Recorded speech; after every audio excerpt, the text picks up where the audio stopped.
अस्सलाम वालेकुम स्टूडेंट, मैं सर आतिफ। आज हम इनकम स्टेटमेंट 5 ईयर इक्वेशन 2019 के साथ मौजूद हैं। ये 2019 का क्वेश्चन हमारे पास मौजूद है, इसे देख के पहले कॉपी कर लें आप। यह 5 ईयर कराची बोर्ड 2019 निकाल लें, वही ये आ रही है। ठीक है, वीडियो प्ले कर वीडियो स्टॉप करके इसे कॉपी कर लें।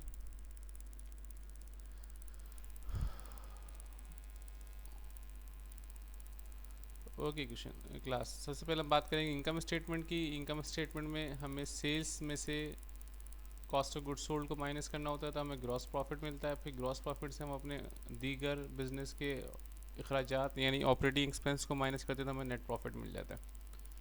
तो सेल्स हमारे पास कितने के बने यहाँ पर 2 लाख, ये देख रहे हैं आप। तो सेल्स कितना आ गया मेरे पास 2 लाख। अब सेल्स में से हम सेल रिटर्न सेल डिस्काउंट को माइनस करते हैं। सेल रिटर्न का मतलब वो माल जो कस्टमर ने मुझे वापस कर दिया। तो सेल्स रिटर्न मेरे पास कितना मौजूद है 2000, और सेल डिस्काउंट कितना मौजूद है 1500, देख रहे हैं आप। तो सेल डिस्काउंट 1500 माइनस किया, सेल रिटर्न 2000 माइनस किया, तो कितना आ गया मेरे पास 1,95,000। क्लियर। अच्छा, उसमें से हम लेस क्या करेंगे, ये 1,96,500 क्या शो करता है कि ये सही मालूम है पैसे मुझे मिलेंगे या मिल चुके हैं। नेट सेल्स रिप्रेजेंट करता है कि मैंने कितना रेवेन्यू जनरेट किया। उसमें से हम सेल्स में से हम सेल रिटर्न सेल डिस्काउंट को माइनस कर देते हैं। फिर हम लेस करेंगे cost of goods sold. Cost of goods sold की सबसे पहले मुझे मर्चेंडाइज ओपनिंग इन्वेंट्री चाहिए होती है। तो डेबिट बैलेंस में देखें मर्चेंडाइज ओपनिंग इन्वेंट्री कितनी मौजूद है मेरे पास 10,000। ठीक है, तो मैंने क्या लिखा है यहाँ पर मर्चेंडाइज ओपनिंग इन्वेंट्री 10,000, देख रहे हैं आप ये रहा। फिर हम क्या करेंगे उसमें ऐड करेंगे नेट परचेजेस। नेट परचेजेस निकालने के लिए मुझे परचेज़ का पता होना चाहिए। परचेज़ मेरे पास है 1,11,300, तो यह आ गया 1,11,300। लेस करेंगे इसमें से परचेज डिस्काउंट, जो माल मैंने ख़रीदते वक्त डिस्काउंट करवा लिया था, पैसे कम करवा लिए थे, बार्गेनिंग की थी मैंने। तो परचेज डिस्काउंट कितने मेरे पास देखें आप 2000, ये देख रहे हैं आप। तो 1,11,300 में से मैंने माइनस किया 2000, तो नेट परचेजेस कितना आ गया मेरे पास 1,09,300। अब 10,000 का माल मेरे पास पहले से मौजूद था। जब मैंने साल शुरू हुआ तो 10,000 का माल पहले से मौजूद था। ठीक है, और 1,09,300 का माल मैंने परचेज़ कर लिया। तो टोटल मेरे बिज़नेस में मेरी शॉप में कितने का माल अवेलेबल है 10,000, 1,09,000, 1,19,300। ये वो माल है, ये वो सामान है, मर्चेंडाइज ये गुड्स है जो कि मैं सेल कर सकता हूँ। तो इसलिए इसका नाम क्या पड़ गया गुड्स अवेलेबल फॉर सेल। ये गुड्स अवेलेबल है किस चीज़ के लिए, सेल के लिए। अब लेस करेंगे मर्चेंडाइज एंडिंग इन्वेंट्री 25,000 कि कितना माल बच गया था मेरे पास। तो 1,90,300 में 25,000 माइनस किया तो कॉस्ट ऑफ गुड्स सोल्ड कितना आ गया मेरे पास 94,300। 1,19,300 क्या शो करता है कि ये माल मेरे पास अवेलेबल है सेल के लिए। और साल के आखिर में मैं देख रहा हूँ कि मेरे पास सिर्फ कितना माल बचा 25,000। इसका मतलब बाकी सारे का सारा माल क्या हो गया, सेल हो गया।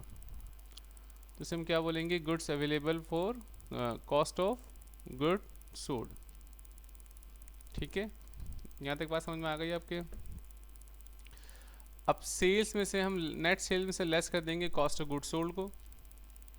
नेट सेल्स 1,96,500 लेस किया कॉस्ट ऑफ गुड सोल्ड, जो सामान बेच दिया उसकी कॉस्ट। तो ग्रॉस प्रॉफिट कितना आ गया 1,02,200। देखिए इस टॉपिक में मैं ऑलरेडी 3 वीडियो बना चुका हूँ, तो मेरे चैनल में जाके आप प्लेलिस्ट में जाइएगा और फाइनेंशियल स्टेटमेंट के प्लेलिस्ट में देखिएगा। इसमें cost of good sold statement है, इनकम स्टेटमेंट विदाउट एडजस्टमेंट है, और एक 5 ईयर क्वेश्चन भी करवा चुका हूँ मैं। तो वो तीनों वीडियोस देख लीजिएगा पहले। आई होप कि उसके बाद आपको समझ में आ जाएगी ये वीडियो। ठीक है, अब ग्रॉस प्रॉफिट से हम क्या लेस करेंगे ऑपरेटिंग एक्सपेंसेस। तो देखिए सैलरीज एक्सपेंस हमारे पास कितना है एडिशनल लेटर में 6,000। और ऊपर अगर हम देखते हैं सैलरीज हमारे पास कितनी हैं, अगर हम सर्च आउट करते हैं डेबिट बैलेंस में देखें सैलरीज प्रीपेड सैलरी 10,000 है। ये देख रहे हैं हम, यानी हम एडवांस में 10,000 दे चुके थे, जिसमें से मज़ीद मुझे सैलरी एक्सपायर्ड 6,000 है। तो इनकम स्टेटमेंट में एक्सपेंसेस जाते हैं, अगर एडिशनल डेटा में एक्सपेंसेस गिवन है तो हम वही अमाउंट लिख देंगे, और अगर एडिशनल डेटा में प्रीपेड मौजूद है तो इसका मतलब ये बताना चाह रहा है कि ये पैसे बच गए। तो जो ऊपर डेबिट बैलेंस में पेमेंट हो चुकी है उसमें से हम लेस कर देंगे जो नीचे एडिशनल डेटा में प्रीपेड है। और अगर एडिशनल डेटा में एक्रूड बोल रहे तो इसका मतलब है मज़ीद ज़्यादा एक्सपेंस हो गया है। तो जो ऊपर डेबिट बैलेंस में पेमेंट हो चुकी है उसमें नीचे जो एक्रूड एडिशनल डेटा में मौजूद है उसको प्लस कर देंगे। तो इन शॉर्ट में क्या कहना चाह रहा हूँ कि अगर एडिशनल डेटा में एक्सपेंस होगा तो वही अमाउंट लिखेंगे हम, एडिशनल डेटा में अगर प्रीपेड होगा तो ऊपर वाले अमाउंट से, डेबिट बैलेंस वाले अमाउंट से माइनस कर देंगे, और अगर एडिशनल डेटा में एक्रूड होगा तो इसका मतलब खर्चा ज़्यादा हो गया तो उसको हम प्लस कर देंगे। तो यहाँ पर सैलरी एक्सपायर्ड 6,000 है, यानी एक्सपेंस दिया हुआ, एक्सपायर्ड मतलब एक्सपेंस, तो मैं सैलरी एक्सपायर्ड 6,000 लिख दूंगा डायरेक्ट, ठीक है। ओके स्टूडेंट, अब रेंट के हवाले से देखते हो, लिखा हुआ है अनपेड रेंट। अनपेड का मतलब होता है पे बिल, अनपेड, आउटस्टैंडिंग, एक्रूड, पे बिल, ये सारी एक ही बात होगी, इसका मतलब है हमने मज़ीद पे करने हैं। तो ऊपर रेंट के हवाले से अगर हम देखते हैं तो रेंट के हवाले से क्या लिखा हुआ है, रेंट एक्सपेंस 8,000, देख रहे हैं आप ये रेंट एक्सपेंस 8,000, और नीचे कह रहे हैं कि अनपेड 2,000 है। इसका मतलब जो मेरा रेंट एक्सपेंस हुआ है वो 2,000 मज़ीद एक्स्ट्रा हो गया, तो 8,000 पहले के 2,000 ये, तो नीचे जब एक्रूड होगा तो हम क्या करेंगे, उसको प्लस कर लेंगे, ठीक है।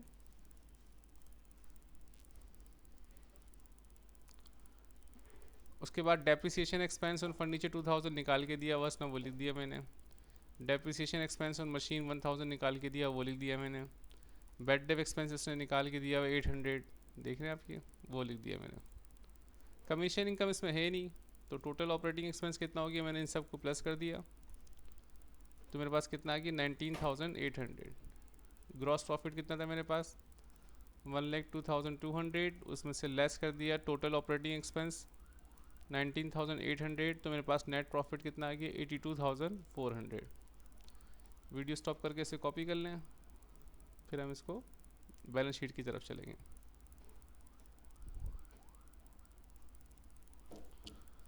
बैलेंस शीट की दो साइडें होती हैं, एक एसेट साइड और एक इक्विटी साइड। एसेट साइड में हम करंट एसेट और फिक्स एसेट को शो करते हैं, समझ लें बैलेंस शीट के दो पेज होते हैं, एक पेज में हम एसेट को शो करते हैं, दूसरे पेज में इक्विटीज़ को शो करते हैं। अच्छा, एसेट्स में भी हम दो हिस्सों में डिवाइड करते हैं इसको, एक करंट एसेट में और एक फिक्स एसेट में। तो सबसे पहले हम क्या लिखते हैं, करंट एसेट, देखें ये लिखा हमारे पास, फिर क्या लिखेंगे हम, फिक्स एसेट, वो ये लिखा हुआ, ठीक है। तो करंट एसेट में नंबर 1 क्या लिखा मेरे पास, कैश 1 लाख, फिर अकाउंट रिसीवेबल ये देखना 40,000। अकाउंट रिसीवेबल से हम अलाउंस फॉर बैड डेब्ट्स को माइनस करते हैं, बैड डेब्ट्स का ताल्लुक होता ही अकाउंट रिसीवेबल से। बैड डेब्ट्स का मतलब वो रकम होती है जो कि डूब जाती है या जिसकी मिलने की उम्मीद नहीं होती। तो नेट अकाउंट रिसीवेबल निकालने के लिए हम बैड डेब्ट्स को माइनस करते हैं। बैड डेब्ट्स हमें दो जगह पॉसिबल है मिल जाए, एक क्रेडिट बैलेंस में और एक एडिशनल डेटा में। तो इनकम स्टेटमेंट में सिर्फ और सिर्फ एडिशनल डेटा की अमाउंट जाती है, जबकि बैलेंस शीट में अगर क्रेडिट बैलेंस में हुआ तो वो भी, और एडिशनल डेटा में हुआ तो वो भी, दोनों को प्लस करके माइनस करेंगे। जैसे यहाँ आप देखें अलाउंस ऑफ बैड डेब्ट्स 1,200 पहले से मौजूद है, और इस सवाल में बैड डेब एक्सपेंस कितना है मेरे पास 800, तो 1,200 ये और 800 ये, टोटल कितना हो गया 2,000। तो अकाउंट रिसीवेबल 40,000, उसमें से 2,000 मैंने allowance of bad debts minus कर दिया, तो कितने बचे 38,000। तो इनकम स्टेटमेंट में सिर्फ एडिशन डेटा वाला बैड डेट्स जाता है, जबकि बैलेंस शीट में अलाउंस मतलब टोटल बैड डेट्स आएगा, जो ऊपर क्रेडिट बैलेंस में दिया है वो भी, और नीचे जो एडिशनल डेटा में दिया है वो भी, दोनों प्लस करके, और दोनों प्लस करके क्या हो जाएंगे, माइनस हो जाएंगे। तो मेरे पास नेट अकाउंट रिसीवेबल कितने होंगे 38,000। मर्चेंडाइज एंडिंग इन्वेंट्री मेरे पास कितनी है, एडिशनल डेटा में देखें आप तो मर्चेंडाइज एंडिंग इन्वेंट्री है 25,000, ठीक है। उसके बाद प्रीपेड सैलरी देखें आप ऊपर 10,000 है, नीचे सैलरी एक्सपायर्ड लिखा हुआ 6,000। क्या मतलब है, एडवांस दिए थे हमने 10,000, उसमें 6,000 एक्सपेंस होगा, तो अब प्रीपेड कितना बचा मेरे पास, 10,000 में 6,000 माइनस कर दिया, प्रीपेड बचा 4,000। तो ये हमारे करंट एसेट क्या होगा, ख़त्म होगा। तो वन बाय वन सर्च किया करें, डेबिट बैलेंस को चेक किया करें, देखें कोई चीज़ है तो नहीं गई करंट एसेट में। कैश भी आ गया, अकाउंट्सेबल भी आ गया, परचेजेस इनकम स्टेटमेंट में जाता है एक्सपेंस से, इन्वेंट्री बिगनिंग नहीं जाती, इन्वेंट्री एंडिंग जाती है, वो मैं लिख चुका हूँ यहाँ पर। प्रीपेड सैलरी को भी लिख चुके हैं। अब फर्नीचर मशीनरी वगैरह फिक्स एसेट कहलाते हैं, तो हम हेडिंग क्या डालेंगे, फिक्स एसेट। तो ऑफिस फर्नीचर कितना दिया हुआ हमारे पास, 65,000। उसमें से लेस करेंगे अलाउंस फॉर डेप्रिसिएशन। तो अलाउंस फॉर डेप्रिसिएशन देखें, ऊपर क्रेडिट बैलेंस में फर्नीचर में गिवन नहीं है, यहाँ पर कहीं भी allowance for depreciation furniture given नहीं है, लेकिन एडिशनल डेटा में डेप्रिसिएशन एक्सपेंस दिया हुआ है फर्नीचर पे 2,000, तो वही लेस कर देंगे हम। तो 65,000 फर्नीचर की कॉस्ट है, ये 65,000 देख रहे हैं, और डेप्रिसिएशन अलाउंस फॉर डेप्रिसिएशन कितना आ जाएगा, 2,000। तो नेट फर्नीचर कितना हो गया मेरे पास, 63,000। फिर हम लेंगे मशीन 1 लाख है, उसमें से लेस करेंगे allowance for depreciation machine. Allowance for depreciation machine देखें, ऑलरेडी ऊपर क्रेडिट बैलेंस में 10,000 मौजूद है, और नीचे एडिशनल डेटा में 1,000 है, तो दोनों को प्लस किया तो अलाउंस फॉर डेप्रिसिएशन मशीन कितना होगी, 11,000। तो 1 लाख में से 11,000 माइनस किया तो कितना हो गया मेरे पास, 89,000। ठीक है, अब इन दोनों को प्लस करें तो मेरे पास क्या मिल जाएगा, टोटल फिक्स एसेट, वो कितना आ गया, 1,52,000। तो करंट एसेट मेरे पास 1,67,000 है, टोटल फिक्स एसेट है मेरे पास 1,52,000। इन दोनों को प्लस किया तो टोटल एसेट कितना आ गया मेरे पास, 3,19,000। तो ये पहला पेज हो गया एसेट का। ठीक है, एसेट में हम दो चीज़ें लिखते हैं, करंट एसेट और एक फिक्स एसेट। ठीक है, अब इक्विटीज़ की बारी आती है।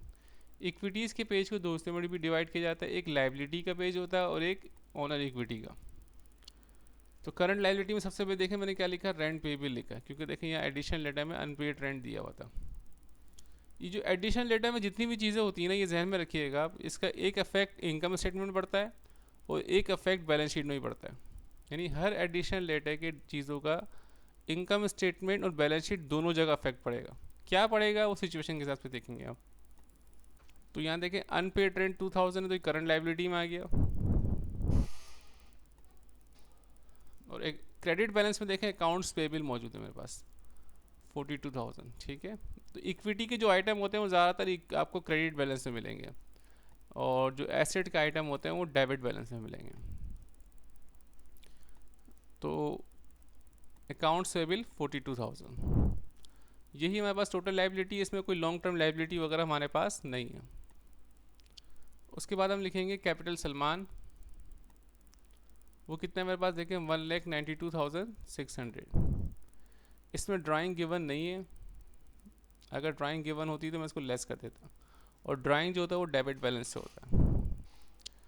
उसके बाद ऐड करेंगे हम नेट प्रॉफिट, ये देख रहे हैं आप, नेट प्रॉफिट ये वही है जो हमने इनकम स्टेटमेंट में निकाली थी, ये रहा देखिए, ये हमने अभी कंप्यूट किया था, वही लिखेंगे हम। ठीक है, वही नेट प्रॉफिट यहाँ पर आ गया, प्लस किया कितना होगा, ये 2,75,000 हो गया ऑनर इक्विटी या प्रोप्राइटरशिप। फिर इसको हम प्लस करेंगे लाइबिलिटी को और ऑनर इक्विटी को, तो कितना हो गया ये 3,19,000। तो दोनों पेज का आंसर बराबर आना चाहिए। एसेट वाले पेज का आंसर कितना है, 3,19,000, और इक्विटीज पेज का आंसर कितना है, 3,19,000। ये दोनों पेज का आंसर बराबर होगा तो आपने सही सवाल किया, अगर दोनों पेज का आंसर बराबर नहीं होता तो इसका मतलब आपने गलत सवाल किया। ठीक है, देख लो कोई मसला तो मुझसे पूछ ले, ये मेरा कॉन्टैक्ट नंबर है।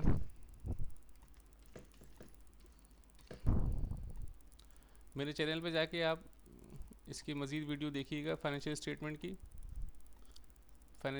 प्लेलिस्ट में। हैव अ नाइस टाइम, अल्लाह हाफिज़।